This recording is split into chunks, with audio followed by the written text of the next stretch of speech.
शाह साहब कहे तो दुख सुखद जी सूं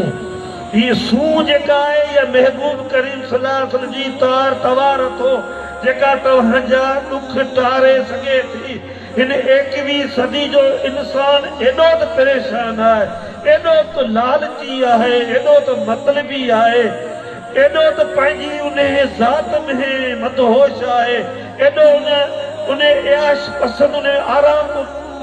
पसंदी में एॾो त मऊ थियल आहे जो उनखे पंहिंजी न औलाद जी फिक्र आहे न पंहिंजी जान जी फिक्र आहे। तूं 24 कलाक उन कंप्यूटर वांगुरु उहो कमाइण चाहे थो, माल मिल्कियत खे कमाइण चाहे थो, हुन माल मिल्कियत खे सभु कुझु सम्झो आहे। हू चाहे थो इहो ई दौलत मुंहिंजे लाइ जन्नत आहे। हुनखे ख़बर न आहे त ज़ाइक़ल मौत, इहो मौत जो मज़ो तोखे वठिणो आहे,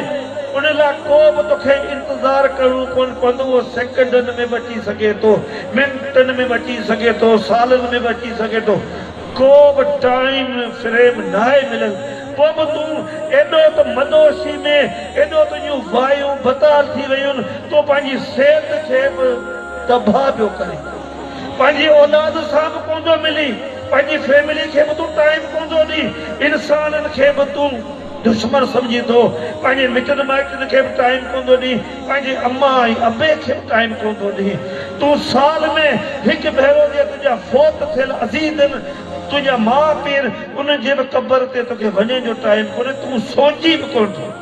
जेकॾहिं तूं का बंदगी बि का इबादत करी थो,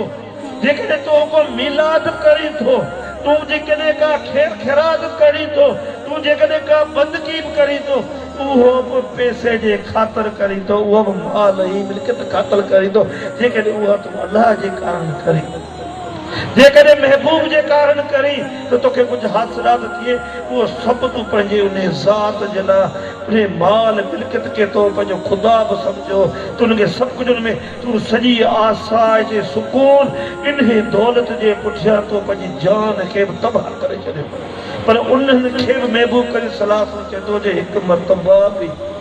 तो जेकॾहिं भुलिजी अहिड़ी महफ़िल मिलाद में बि वेही तुंहिंजे कननि ते आवाज़ आयो अल्लाहुम्मा सल्ली अला सय्यदना मुहम्मद नबी रूमी वला आलिही व असहाबिही व बारिक वसल्लम, तो इहो आवाज़ ॿुधो, हुन सां गॾु जेकॾहिं तो उचारियो त तो हिकु मरतबा ई जेकॾहिं उचारे छॾियो, तॾहिं तुंहिंजा 10 गुनाह, उते 10 तकलीफ़ूं, 10 तोते दर्द,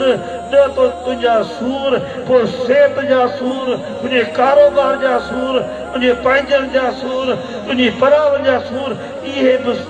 दर्द सूर तुंहिंजे गुनाहनि जे सूरत में तोखां वञनि था, ऐं तोते 10 रहमतूं तोते तुंहिंजे सवाब जी सूरत में तो अचनि थियूं, ऐं 10 दर्जात तुंहिंजा थियनि था। 10 तुंहिंजूं विखूं जेके हुननि गमनि में फाथल हुयूं, उहो तुंहिंजूं 10 विखूं उतां आज़ाद थी उन राह ॾांहुं वञनि थियूं जेका राह रहमतुल आलमीन ॾांहुं थी वञे। दोस्तो, इहा त रहमतुल आलमीन जी केॾी त रहमत आहे जो हिकु दफ़ा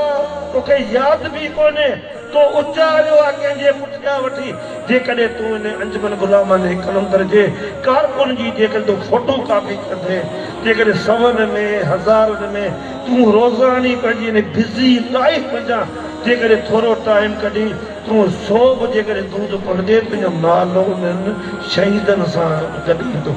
उन हिसाब किताब मां जेकॾहिं तो हिन पंहिंजी उन ज़िंदगी जेका तुंहिंजी इहे पई गुज़रे, तोखे जेको आहे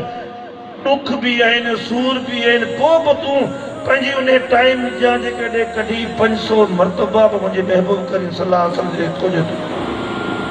दुरूद पढ़ियो त तूं कंहिंजो बि मोहताज कोन थींदो। ज़िंदगी में मुंहिंजे महबूब करीम सल्लल्लाहु अलैहि वसल्लम ते दुरूद पढ़ण वारो मोहताज कोन थींदो। जेकॾहिं तूं 1000 मरतबा जी आदत विझी छॾी, जेकॾहिं तूं मुतक़ी थी सघे त उहा रहमत तोखे उन मलकुल मौत जे उन साह जे सकरात जे बि वक़्तु बींदी, ऐं तोखे बिल्डिंगूं महल जेके अलाह जे तरफ़ां तोखे तोहफ़े मिलिया, उहो जेसीं तूं जे अखियुनि जे साम्हूं न ईंदा तुंहिंजो हू परवाह न थींदो। जेकॾहिं दोस्तो इन अंजुमन गुलामन कलंदर जे कारकुन वांगुरु जेकॾहिं तुंहिंजो कातो हज़ारनि में हूंदो त पोइ तुंहिंजो त कहिड़ो मठु